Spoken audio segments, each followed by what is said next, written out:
नमस्कार मंडळी, स्वागत आहे धर्मश्री विज्ञान या यूट्यूब चॅनलवरती। आज आपण या व्हिडिओमध्ये जाणून घेणार आहोत की दीप अमावस्या म्हणजे काय, या दिवशी कोणती कोणती पूजा करायला पाहिजे व या दिवसाचं महत्त्व काय आहे, दिव्यांची पूजा का करावी व कोणत्या देवांची पूजा करावी, कशी करावी, ही सर्व माहिती आजच्या या व्हिडिओमध्ये आपणास देणार आहोत। तर आपण या यूट्यूब चॅनलवरती नवीन असाल तर चॅनलला सबस्क्राईब करा व बेल आयकॉनला प्रेस करायला विसरू नका, कारण की माझा येणारा प्रत्येक नवीन व्हिडिओ आपल्यापर्यंत लवकरात लवकर पोहोचेल। चला तर मग आजच्या या व्हिडिओला आपण सुरुवात करूया।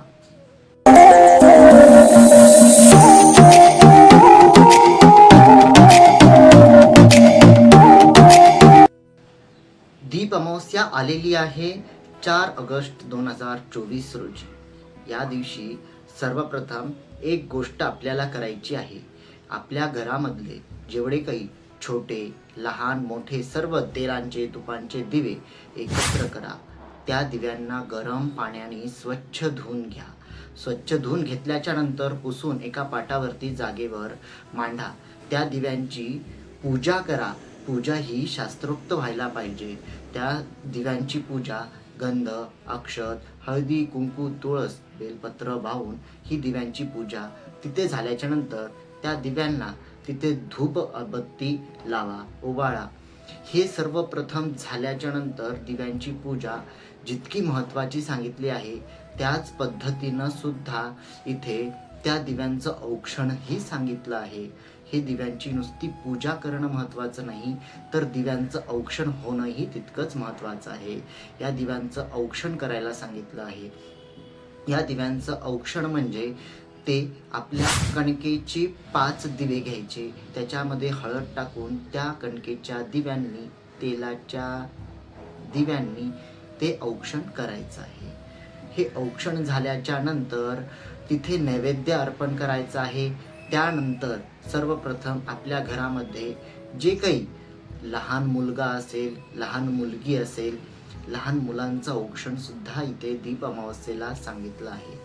या दीप अमावस्येला लहान मुलांचं औक्षण त्या कणकेच्या दिव्यांनीच करायला सांगितलं आहे। असं केल्याच्या नंतर त्यांना त्यांच्या आयुष्यामध्ये आयुष्याची वाढ होत असते व निरोगी आयुष्य त्यांना प्राप्त होतं असं शास्त्र सांगत असतं। त्या पद्धतीनं इथे असंही म्हटलं गेलं आहे की या दिवशी शंकर पार्वती व त्यांचे मोठे सुपुत्र कार्तिकेय भगवान यांचीही त्या दिवशी पूजा करायला सांगितली आहे। ह्या दिवशी यांचं पूजन करून तिथे त्यांचंही औक्षण सांगितलं आहे।